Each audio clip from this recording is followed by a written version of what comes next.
Welcome back. Now, spaza shops are an important part of the township economy. For a look at how much they contribute to GDP and a look at their role in communities, I'm joined by Edmund Elias from the SA Traders Retail Alliance. Thank you so much for your time this evening. Let's start by exploring the relationship between the communities and these shops that are owned by foreign nationals. As you saw in the package a little bit earlier, they are cheaper, they offer discounts. Yes. So where does it go wrong where a community will turn against them?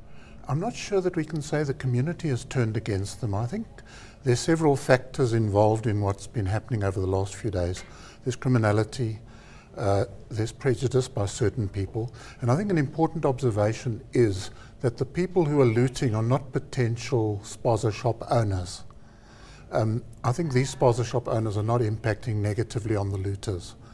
I think if we look at the background a little bit, the spaza shop people, the foreign nationals in particular, come from a trading environment because most of Africa is under-industrialized.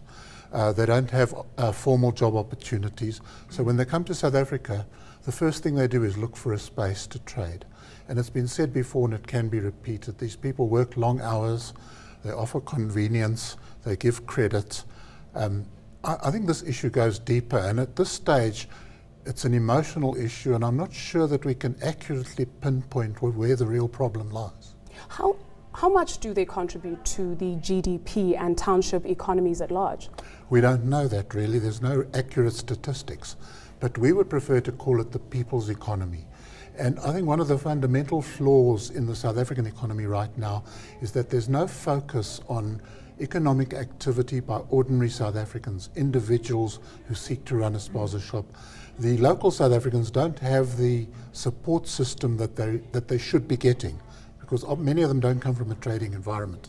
I'm going to ask you a really difficult question, Edmund. Then how do we create social cohesion here? I think government is going to have to come to the party. I think there is a degree of social cohesion between all decent South Africans.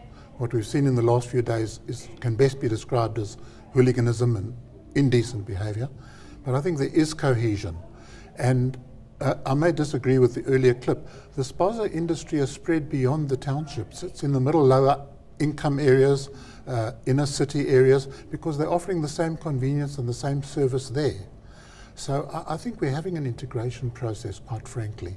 And the situation may not be as hopeless as it appears over the last few days, because we have seen local South Africans coming to the defense of these spaza shop operators. Indeed. Thank you so much for your time this evening. Really appreciate it.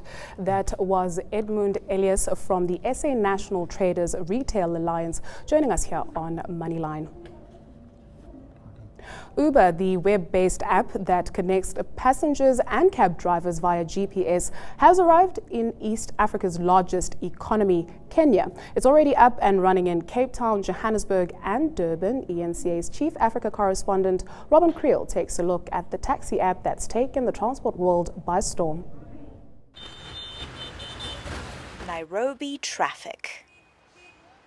Some days it's bad enough to force even the bravest of motorists to take a taxi, or if they're wealthy enough, to hire a driver.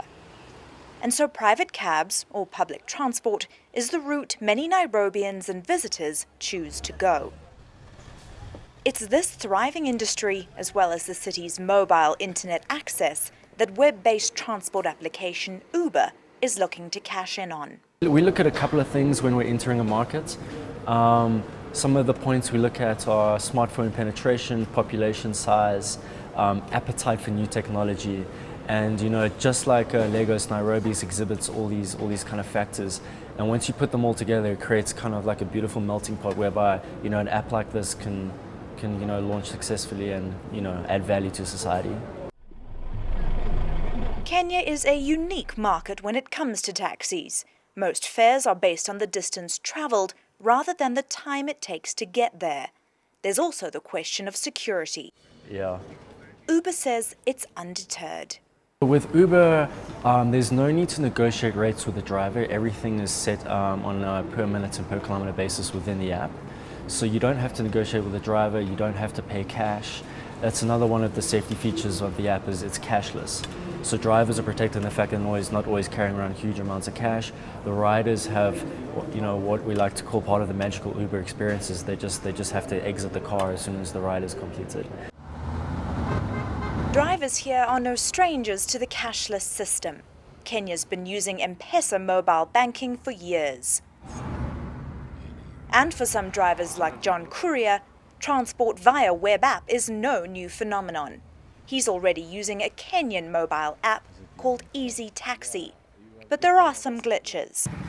The traffic, because you can see when you get the application, the client don't know there is even the internet doesn't know there's a traffic, because when you accept, it says the client is waiting for you for 2 minutes, whereby if you see the traffic you cannot make, or even if it's 1 kilometer and there's traffic at the application has said that the client is going to wait for 3 minutes or 5 minutes, it took you 30 minutes.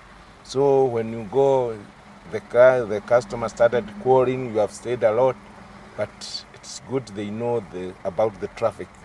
At the moment, Uber is already being used on the continent in cities in South Africa, Lagos and Cairo. But just how does an ordinary Nairobi street cab driver feel about Uber knocking on his door? We'll have a lot of clients. They keep on negotiating price. And Uber has got fixed price. And I know Uber must be very expensive, even than Kinatiko, according to how I think.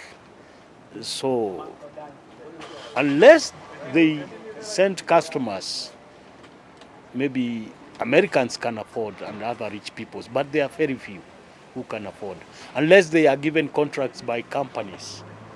Yeah, that's what. But those people we normally pick from the streets, those ones cannot afford. I think it's interesting that Uber is now entering the market. I think it'll be difficult for Uber because from what I can gather, Easy Taxi's done a really good job here so far.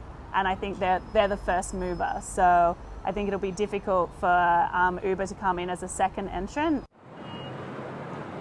For the next 2 weeks, in conjunction with Nairobi's ever-popular Restaurant Week, Uber is offering a 20% discount for rides across the city. But the organization still doesn't have a plan, at least not one it's sharing, for navigating this traffic.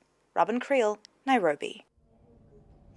South African consumers are seemingly slowly digging themselves out of debt. Transunion's Consumer Credit Index has reported a credit healthy quarter for the first time in 3 years. For more on this, I'm joined by Geoff Miller of Transunion. Thank you so much for your time this evening. It would seem consumer repayment behavior is improving. What do we attribute this to? Yeah, so the index is up just slightly, and it's over that crucial 50 mark, which means consumer credit health is improving, but at a very slow pace. So you're right. So consumers are paying their debts a little bit better than they were certainly at the same time last year. And I think there's two factors that's really driving that. I think it's one, financial institutions have really tightened up their credit policy. So the consumers that are getting credit really have that ability to repay. I think consumers are a little bit more wary around taking out debt, so they're not necessarily as aggressive on it. So I think those two factors really have stabilized the repayment behavior, especially as we look at the personal loan space and the furniture retail space. What are things looking like on the household income front? Yeah, so I mean we're at the front end of it, but in December we obviously saw the drop in petrol price. As we look at food prices, I think even in Q4 food prices, the inflation was down a little bit. The inflation index or the inflation report was just out yesterday, predicting as low as 4% inflation. So I think that's very good news for a consumer. If it didn't come, I'd have to say I think South African consumers would be in trouble. So I think this is giving them a little bit of headroom, but it's just making ends meet. I don't think it's really improving the situation too dramatically. To your point of lower inflation and of course the dropping oil price, what does this mean for the consumer? Is this time to go out and spend a bit more? Is this time to tighten that belt and pay off your debt and save? Yeah, so we're always encourage prudent lending and prudent borrowing. So consumers really need to understand a couple of things. One, can they afford that debt? Two, what is the cost of that debt? And then 3, they need to make sure they have a little bit of headroom in their budget, because inflation may kick up, interest rates may rise in the future, so you don't want to find yourself in a situation where you take out debt and 6 months later find out you can't service it anymore. So we encourage consumers to be very cautious, especially in this muted economic growth. How do you really encourage consumers to change their behavior, especially in an environment where you get offered a loan for 100,000 Rand, you don't make that much money in a year? Yeah. I will say, I think, in the heyday of the personal loan space, I think there was probably less judicious lending. I think the lenders have tightened up a lot. But you're right, it's very attractive for a consumer. They see easy money, and they want to go out and get it, money in their wallet. So it's difficult, but I really think the consumers need to take a step back, have a household budget, understand the position they're in for both an income as well as expense, and before they feel that urge to really just do the math before they go and take credit. Credit used responsibly is a very good thing, but irresponsibly it puts consumers in a hole. What about, holding them responsible, the people who offer all these loans? Should there not be tighter regulation? So I think there is some tighter regulation coming up. The NCR, the DTI, have some rules and regulations. There's an affordability guidelines that have been around the industry for some time now and are hopefully going to be released shortly. So I think they are trying to tighten up that regulation. Also, I think the banks, the microfinancers have learned a lot from what happened with ABLE and some of the other institutions that had a rough going of it. So I think they're becoming more cautious as well. So I think between regulation and hopefully some of the lenders being a little bit more cautious. Your saving tips, where do you shave off? Where do you what do you keep, really? It's tough. I think it's great that petrol's going to be a bit cheaper, that food's going to be a bit cheaper, but I think it comes down to those discretionary purchases. Do you need the new TV? Do you need the new pair of jeans? And so it's those types of things on a daily or when you go out on the weekend. Just think about it twice before you buy something. Indeed. Thank you so much for your time this evening. Much appreciated. That was Geoff Miller from Transunion.